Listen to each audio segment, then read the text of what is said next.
د هلمند په جګړه کې څومره پنجابیان وژل شوي دي. اسدالله خالد هلمند ولایت کې طالبانو ته څه خبرداری او اخطار ورکړ، دلته یې له موږ سره په دې ویډیو کې وګورئ. درنو لیدونکو السلام علیکم، وخت مو په خیر. په هلمند ولایت کې له افغان امنیتي ځواکونو سره په جګړه کې څه باندې 300 طالبان وژل شوي او 80 جنګیالي چې پنجابیان وو جسدونه یې د هلمند د دیشو ولسوالۍ له لارې پاکستان ته وړل شوي دي.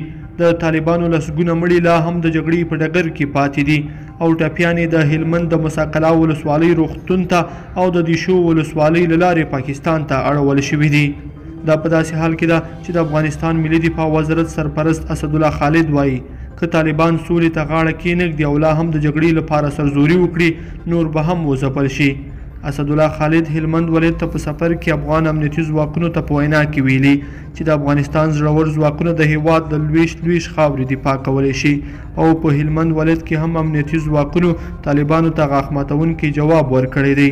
د خالد په خبره اوس له امنیتي پلوه افغانستان د هیڅ یو بهرني هیواد ملاتړ ته اړتیا نه لري.